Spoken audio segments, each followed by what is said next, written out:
That's a lot of wood. It's a lot of wood. It's a lot of wood. I was starting to realise that this biochar making malarkey would involve a whole lot of learning. Like, how many cubic meters are there in a tonne of wood? And perhaps more urgently, where was I going to find that wood? And where was I going to store it all? I'm Tom, and you're listening to Grounded, a climate startup journey, a podcast about me launching a biochar business. This episode, as every house buyer will know, it's location, location, location.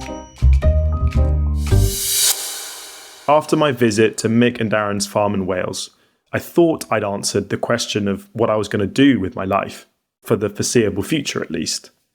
My next question was where to do it.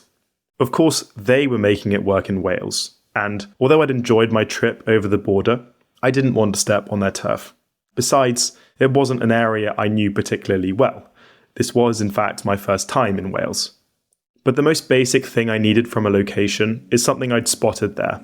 Enough space to actually house the equipment, feedstock, and biochar. That probably narrows it down to somewhere outside any city centres. But obviously, there is more to it than that. This is not financial advice. That's Genevieve from the biochar demonstrator, who you heard from in the last episode. If you're making biochar, the key thing is, what are you making it from? You know, you have to have a sustainable, reliable feedstock source. It is producing enough feedstock to meet your needs. It needs to be close. So the more that you're having to transport your feedstock, the less carbon efficient your whole process is going to be. It's something that doesn't have alternate uses and is fairly low cost or freely available. You also need to consider how wet it is. So different types of organic matter have different water content. If you're looking at something like wood versus something like grass cuttings, those are both, organic materials that you might have in excess. But one of them, the grass cuttings, is going to be significantly more wet. It's going to have much higher moisture content than the other. And you'll have to drive off all of that moisture before you start to pyrolyze. That's a huge energy barrier. Here, Genevieve is referring to the first half of the biochar process, the input. There are a lot of options when it comes to biochar feedstock, but some are easier to work with than others. To keep my process simple early on, I'd want an abundant supply of relatively dry biomass. And as she says, that shouldn't be biomass that somebody else wants to use for another purpose.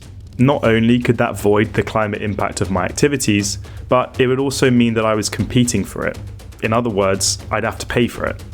And I'd want all of this as near as possible, so I wouldn't need to ship it hundreds of miles and incur the costs and emissions of doing so. But as Genevieve would tell me, there was also the other end of the process, the output.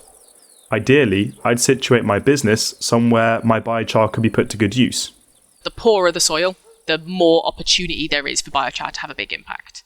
Which is a bit disappointing in the UK. We've got really good soils, so maybe there's just less opportunity for biochar to making the kind of impacts we'd like it to. But if you've got poor soils, there's a really good opportunity to improve them, I think.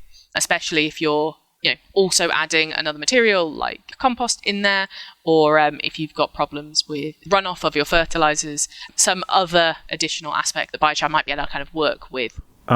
So is what you're saying, is the UK the wrong place to be doing biochar? I don't think so. And I don't think that not seeing incredible crop yield benefits is a massive downside, because you're still getting that carbon sequestration. So I think perhaps there are places where you would also get a yield benefit, but the UK is still a very good place to be utilising talent and the kind of research that comes out of institutions in the UK as well. So I don't think that the UK is a bad place to do it. I just think that you need to keep in mind that we're working with the soils that we are working with when it comes to the deployment of it.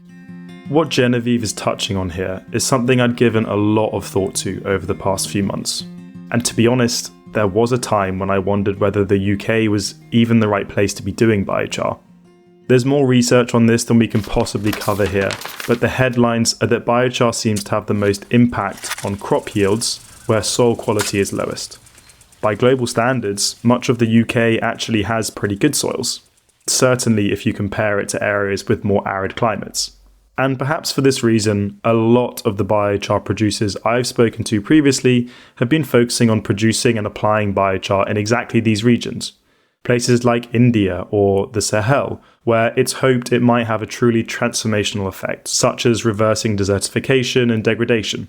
But the truth is, while I hadn't fully made up my mind about where to build this project, there was a clear frontrunner.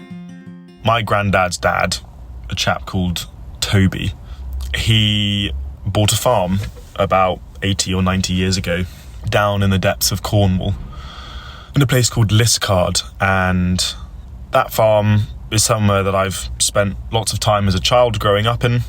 I love going there. But what's also important to know, what's also exciting, is that there's lots of space. So I wanted to do this in Cornwall for both practical and personal reasons.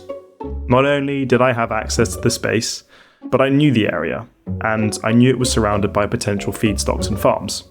And I've always felt that personal links and a sense of connection with a place are really important.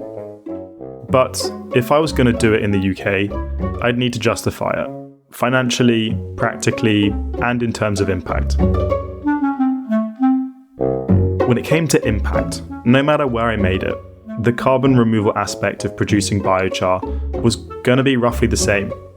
CO2 doesn't care where it's been removed from. As long as you're using the same feedstock and removing it in the same way, 1 tonne removed in the UK has the same impact on our atmosphere as 1 tonne removed anywhere else. Some technical caveats notwithstanding, maybe more on that at a later date. So on the carbon removal front at least, I didn't need to worry too much. But location was going to be important when it came to those hoped for additional benefits, like increased crop yields. I couldn't ignore Genevieve's point on this, but she'd also been clear that there were some good reasons to do this in the UK. What's more, soil quality in the UK isn't perfect.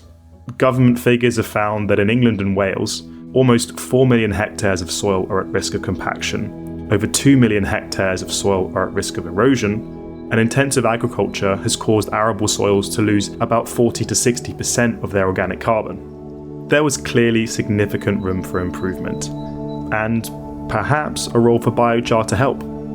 Besides, Genevieve had also got me excited about other potential impacts of biochar in the UK. One of the things that I'm really interested in, and personally anyway, is how biochar might help us be more climate resilient.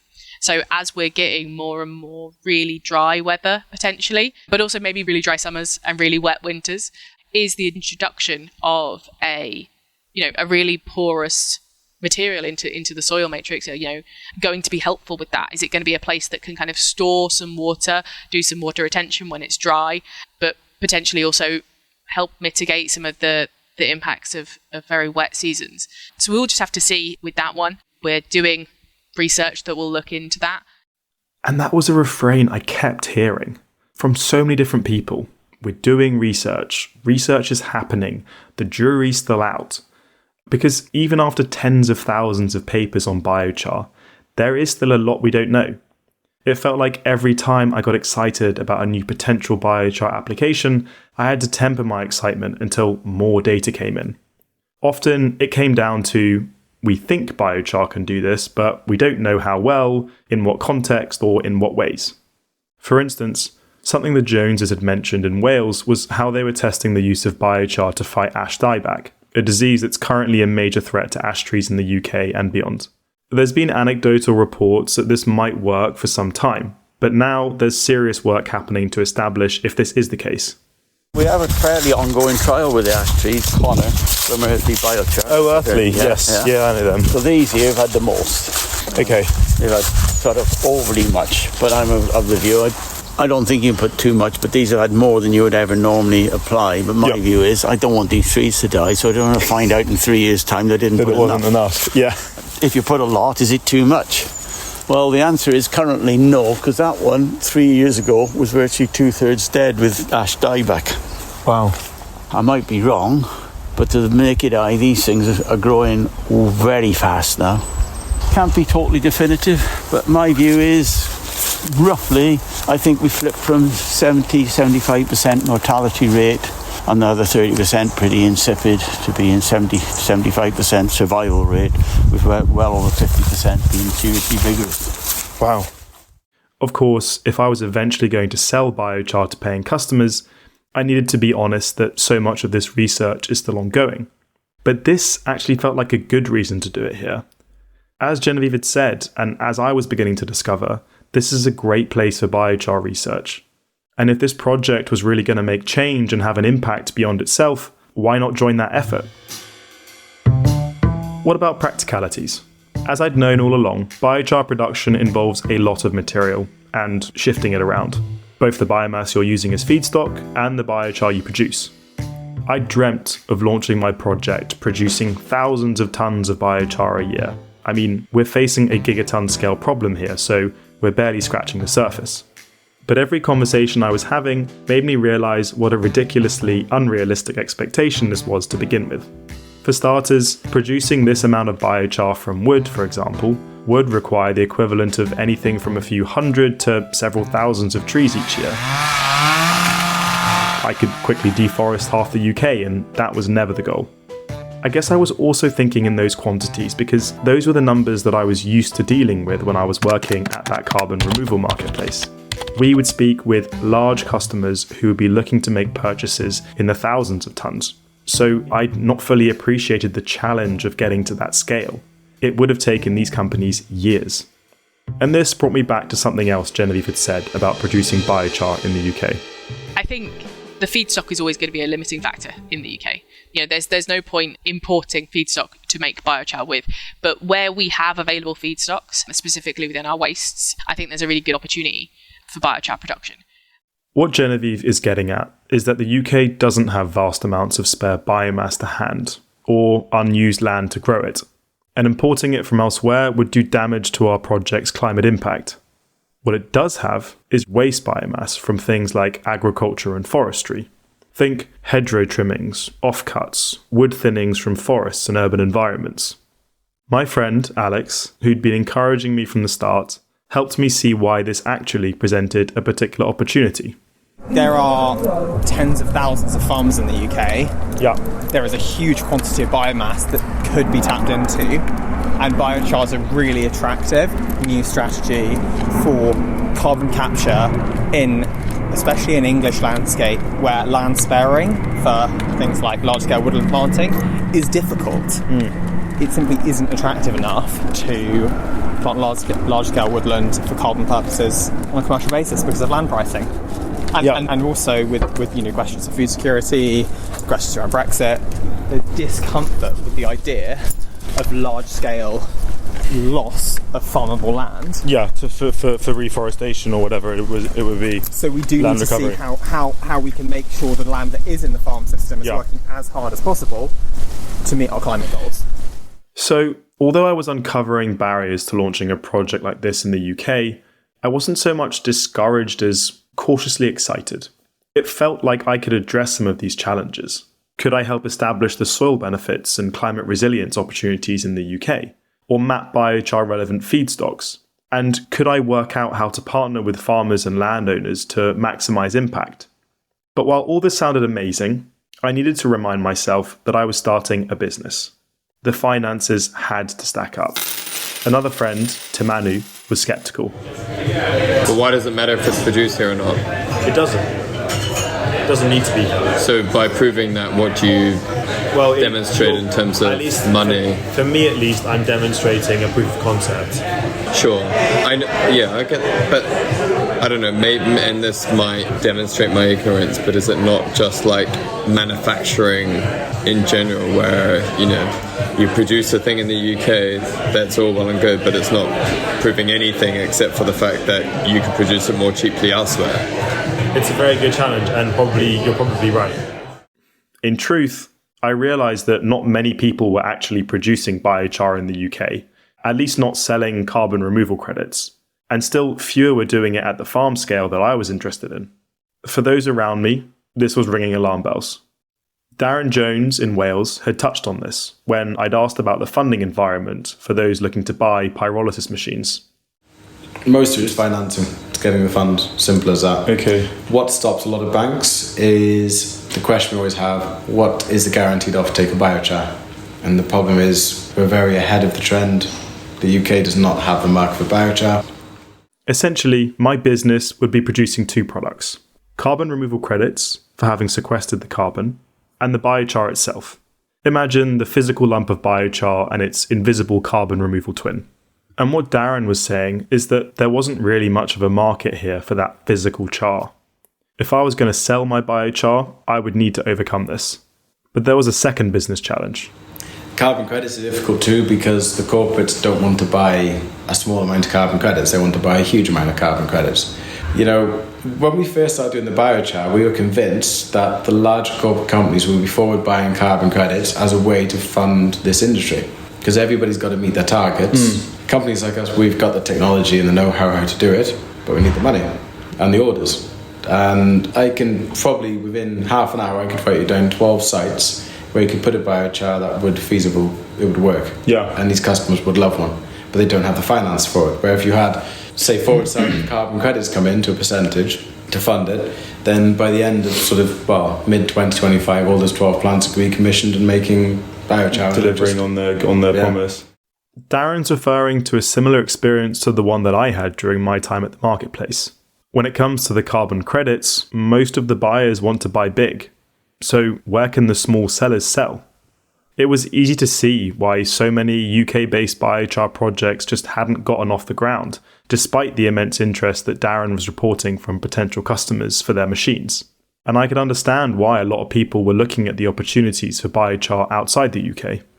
But instead of being deterred, I again became more and more invested in the idea of getting this to work in the UK. Call it a small obsession. If there wasn't a biochar market here, then the challenge would be to help build one. And if there wasn't an easy roadmap for financing new small-scale projects with pre-purchase credits, then the challenge would be to help lay that road. So over the next few weeks, I started to explore whether Cornwall was the right spot. My dad was still far from convinced. I still have reservations about whether Cornwall's the right place for a pilot project.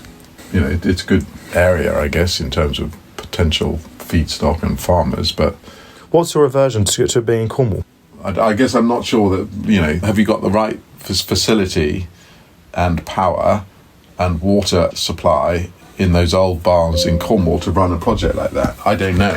If there was a clean, empty barn with a ready supply of electricity and water, it was sitting there doing nothing, you know, on hard standing with some parking, then that's what you want, really, isn't it? But it's most certainly not perfect. I knew the site itself would need some work before it was suitable. You can't just bung a pyrolysis machine on any old bit of farmland. You've got a lot to consider, like access for large vehicles to make pickups and deliveries. You're going to want storage nearby for the feedstock and the biochar. You might need access to water and electricity. You'll probably need a concrete base for the machine. Maybe it's worth considering prevailing winds, given you might have some steam coming off. And if you're structuring something large, you might need planning permission. Even if this was small scale in biochar terms, it was large scale for a 200-acre farm. And you probably need to then revisit Cornwall and try and understand, have you got somewhere appropriate to site it and what it would involve cost-wise or logistics-wise to make that an operable and appropriate site for the machine. Yeah. Well, are you available to go down to Cornwall in, like, let's say a few weeks? I've got, there's a few things populating the diary, but, I'm sure I can find time to go down to Cornwall for a couple of nights or something. And so I was back in the electric car, but this time to Cornwall, to scope out the farm and see whether there was an ideal site to house my pilot project. How much space is in here, do you reckon? How much wood could you store in here? Well, an endless amount, couldn't you? Do you reckon this floor would take it, though?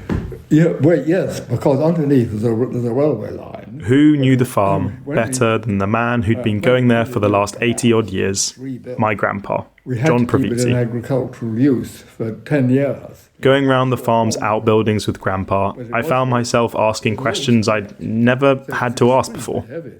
At times, I had to remind myself that I wasn't actually on an episode of Escape to the Country, looking for somewhere to move into. Axes using. Yeah. Does this open up still? Yeah, it's rather nice. Getting the sunshine in. That. Yeah. That's wonderful. A wonderful view too. It would be a lovely little view, wouldn't it, with Fairlag House? But there were a few things I did need. I had my site checklist, and walking through the farm with all its funny sheds and barns, I started to get a sense of where we could operate. Now, this is shack. It could make a good place to store the product. Yeah, I've never been in here before. No, I thought you probably hadn't, because one's got no reason to go in. Yeah, it's a good size Yeah. for storage. Wow. And there's foundations under here as well. Yes, it's pretty strong, I think. Yeah, it looks like. And we can, if you came into regular use, it'd be worth repairing it. The problem was, a lot of the buildings that seemed suitable were just too far from the main access or would cost too much to get up to spec. To get to the farm, you turn off an A road and drive down a narrow track. On your right, a high stone wall with wheat fields above. The left, sloping downhill, you guessed it, more fields. After about 50 metres or so, you arrive at the first set of barns and sheds, a lot of which are pretty old and some disused. This is the north side of the farm, and given the ease of access, utilities provision and prevailing winds, it felt like the perfect site. But until I'd visited that day, I'd always been under the impression that these structures were pretty ramshackle, and so I'd half discounted this as a no-go. Are there any other plots that have foundation like concrete down? Well, let's have a look. I may be wrong. We'll see what's in this barn. I have a feeling this one has got concrete. It looks like a sturdy structure. Yes, this has got concrete. Yeah, you can see. Oh, wow. The plot we were looking at was just off the track on the left as you drive into the farm. This site used to have 2 World War II Nissen huts sitting opposite each other. Imagine 2 big steel polytunnels. But only one still stood after an oak tree fell on the other and it had to be removed. Each hut was 11 metres in length by 8 metres in width. The existing hut was currently used for wood storage, check. And the empty base where the other one had stood? It could be the ideal location for our pyrolysis machine. Until I knew what machine I was going to use and how much biochar I was going to be producing, I couldn't be certain this was the place. But at least my trip had already answered the main question. This could work on this farm. So if I wanted to do a pilot project here and see how I could work with agriculture to have a positive climate impact, I needed to also get buy-in from local stakeholders, specifically farmers. I wanted the surrounding land to benefit, for this to be a circular process, and for the biochar made here to be used here. Although the farm is in our family, we don't actually farm it. It's split 3 ways between a woodland that we do have responsibility for, and 2 plots that 2 local farmers manage as part of their larger farming businesses. I sat down with one of those farmers, Richard Tamblin, whose voice you heard at the top of the episode. I wanted to understand what he did and to see how I might work with him. It was split between arable, was in potatoes, wheat, winter barley, spring barley.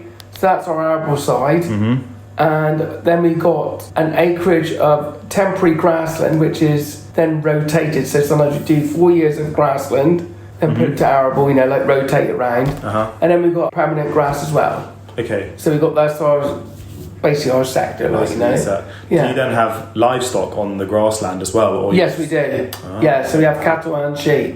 Oh, wow. Yeah. So you're basically farming, it's like a whole... We're mixed farm. Yeah, it's like back in the good old days. Well, we are, and strangely enough, there's not a lot of us left doing that. A lot of them specialise in sectors, but we've got to a size where we can sustain all the sectors. We're not too small, Okay. So if one's losing, it's not killing us. It was actually really positive to hear Richard's setup. Mixed use felt not only like it offered a broad range of opportunities for my small-scale pilot, but also that his approach to spreading risk married up quite well with the whole notion of testing out new products. In fact, when I mentioned the idea of a field trial, I soon found this was something he was already very used to. We have people coming to do blight fungicide trials with us. So a company will do in-field trials and they'll use that new product at different rates, and then they'll use like a control product and then some of the other competition products, and I'll integrate them all in these trials. It could be 36 plots, and it might be done over an acre and a half. And then they'll come and spray them every week, and then they'll assess them every week and see what disease percentage is there, and then they'll lift the potatoes, and then they'll weigh the potatoes and look for the quality. And we always say to the company, we need to know what's happening, because that's why we're letting you on the land. Yeah. It's a big learning thing for, you can see what's really going on. So Richard wants to be involved in the learning as much as I do, and for good reason. I think that's like a misconception that a lot of people have about the farming industry as well. It's just that they just do it as it's always been done and don't really change it. Those days are long gone. Like in reality, you guys are adapting things every year. Adapt or die. Simple as that. Yeah. Yeah, I mean, you guys are running. Farming is not farming now. Farming is a business. But farming used to be a way of life, and that's the difference. So farming used to be a way of life. So you used to get up, produce the food. Someone somewhere would buy it, and you just carry on farming. But that day's long gone. So it's all about, you have to find the market. You have to find the buyer. You have to be thinking cash flows, forward projections, all these things. And then on top of all that, we have to deal with the weather. I began to get a sense of what really goes into running a farm. The complexities of the calendar, of responding to different weather patterns and seasonal changes, the different needs of different crops and soils. It was a reminder, as if I needed one, that I'm not a farmer. And yet, here I was, trying to engage a lifelong farmer in the idea of testing out an entirely new product on his land. I'd feared this would be a difficult conversation, but Richard immediately engaged in the details of how this might work. So that biochar could go down post-harvest, so after we've cut the product, so which would be, say, August through to, say, October. That would be when we plant the next crop, right? Then we've got spring cereals, so that could be applied. We don't do overwintered stubbles, so there's always something, but let's just assume it can be applied from, say, February and March, those 2 months. Over our coffee, I was starting to get a sense that he was buying into this. So I asked the question in what at the time felt like a direct way. It sounds as though maybe we could, if we're up and running by June, we could perhaps target winter cereals as a potential trial when it comes to August, October. Yeah, we could do that. That wouldn't be a problem. Sure, it wasn't a signature on a dotted line, but for me, it was almost better. Someone who'd really got interested in this and was willing to take the journey with me. What's more, he was open to giving me some of his farm's unused biomass, and even helped me with some back-of-the-envelope maths when it came to working out how much I might need. So we're probably going to need for a 12, maybe about 200 tonnes of some sort of woody biomass. Yes. You don't know how many cube that would be then? I don't actually know. Let's just take this as a hypothetical. If you were to do that sort of whole, let's say, hedgerow trimming process on your farm, and hypothetically we were able to collect it all, how much do I think it would be? Yeah. About 10 tonnes, maybe? If I could make biochar from feedstock like hedgerow cuttings from Richard's farm, that would feel like true circularity. Perhaps Richard was an anomaly, or perhaps I would find plenty of other local farmers with the same enthusiasm for trying something new. Either way, I'd now found not only a place to make the biochar, and possibly something to make it from, but also the first place to put it. And that was enough to take things to the next level. Now, I needed the kit to make this happen. I was going to need an oven. A big oven. Next time, I go pyrolysis shopping. You've been listening to Grounded, a climate startup journey, a podcast from Restored. Thanks to everyone who chatted to me on this journey, whether recorded or not. And shout out to the team behind the show. Our producer and my creative partner in crime, Ben Weaver-Hinks. Our graphic designer, Lyubov Pankiv. Paula Science and Jack Turnham for all their work on helping market and promote the podcast. And a special thanks to the Future Leaders Network, an initiative of CORE, for supporting this podcast. If I could ask you to do just 2 favours, please hit that follow button wherever you're listening and give us a rating because it really helps. and share this episode with a friend or a colleague who you think might like what we're doing. You can find us on restord.earth. That's restored without the second E, .earth.